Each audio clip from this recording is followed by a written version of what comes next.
Meta just got hit with a $375 million penalty for endangering children, one of the largest legal blows ever landed on a tech giant. That same day, a Los Angeles jury found Meta and Google liable for contributing to a young woman's mental health struggles, awarding $3 million in damages, with Meta responsible for 70% of that amount. But here's the shock. Mark Zuckerberg is still CEO. No exit, no shakeup. Meta just got hit with a $375 million penalty for endangering children, yet the person at the top doesn't budge. The company takes the hit. Zuckerberg stays in command. Why? The pressure is real. For the first time, a jury has linked Meta's platforms to direct harm and delivered a record-breaking fine. This isn't just bad press. It's a legal earthquake shaking Meta's core business. The rules have changed. Regulators and lawmakers are closing in. The $375 million New Mexico verdict isn't an outlier. It's a warning shot. Courts are making it clear. Tech giants will pay for safety failures. The Los Angeles case, though smaller, proves it. Legal risk is now part of Meta's operating reality, not just its image. Meta's leadership structure remains intact. Mark Zuckerberg is still CEO as of March 27, 2026.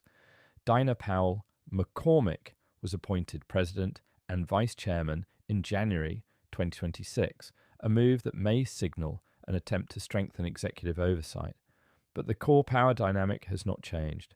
The company is absorbing record penalties, yet its founder and chief executive remains in control. Context that actually matters. Meta's grip on global social life has always carried risk, but now that risk is erupting in full view. Years of warnings about child safety failures have collided with a moment where denial is no longer an option. In New Mexico, Attorney General Raul Torres forced Meta into the harsh light of a jury trial, convincing 12 citizens that the company's platforms endangered children. The $375 million verdict wasn't a quiet settlement, it was a public indictment. And on the same day, a Los Angeles jury found Meta and Google liable for contributing to a young woman's mental health crisis, with Meta responsible for 70% of a $3 million award. These aren't routine penalties. They're a signal flare that Meta's legal risk is no longer theoretical. The courts are imposing consequences, and every unresolved failure is now a matter of public record, with the threat of even more punishing verdicts looming. The New Mexico decision shattered Meta's old defenses. There was no shield in backroom deals or compliance promises. This was a direct, public confrontation, and the outcome left Meta exposed, with no guarantee that its next move will bring relief or only more fallout. Dinah Powell McCormick's appointment as president and vice chairman in January 2026 may be interpreted as a response to these pressures. Her role appears designed to reinforce executive oversight and signal seriousness to regulators and investors, but the central power structure remains unchanged. Mark Zuckerberg continues as CEO, even as the company faces escalating legal and reputational threats. Why does this matter beyond Meta? The verdicts in New Mexico and Los Angeles suggest a new era of legal accountability for technology companies. Financial penalties for user safety failures are no longer hypothetical. The willingness of courts to assign direct liability may force other platforms to reassess their risk exposure. The cost of inaction is now measurable. For Meta, the contradiction is stark. The company has absorbed a $375 million penalty for endangering children, yet its founder remains in control. The leadership structure is holding, but the ground beneath it is shifting. Legal risk is no longer abstract. It is a line item. The lesson is not about individual executives or a single verdict. It is about the limits of continuity in the face of structural risk. Meta's leadership has survived the first wave. The next test will be whether the company can adapt before the penalties become existential.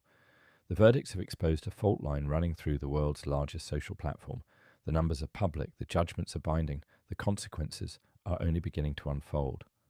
What does this mean for Meta's future? The company now faces a new kind of scrutiny, one that can't be managed with statements or incremental policy tweaks. The $375 million penalty is not just a financial hit, it's a signal that the era of unchecked growth is over. Regulators and courts are no longer content with promises, they want accountability. and they're willing to enforce it with real consequences. For Mark Zuckerberg, remaining as CEO in the wake of these verdicts is both a show of resilience and a test of leadership. The decision to keep the top job, even as the company absorbs historic penalties, sends a message. Meta is not retreating from the fight, but it also raises questions about how much longer the status quo can hold if legal risks continue to escalate. Dina Powell-McCormick's appointment as president and vice chairman may be part of Meta's effort to demonstrate a new seriousness about oversight and reform. Her leadership role could help the company navigate the complex legal and regulatory environment ahead. Still, the ultimate authority remains with Zuckerberg, and the company's direction is set from the top. The broader tech industry is watching. The New Mexico and Los Angeles verdicts are likely to influence how other platforms approach user safety, legal compliance, and executive accountability.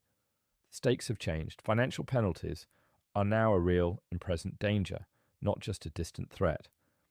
In the end, Meta's $375 million penalty is more than a headline. It's a turning point. The company's leadership remains in place, but the risks are multiplying.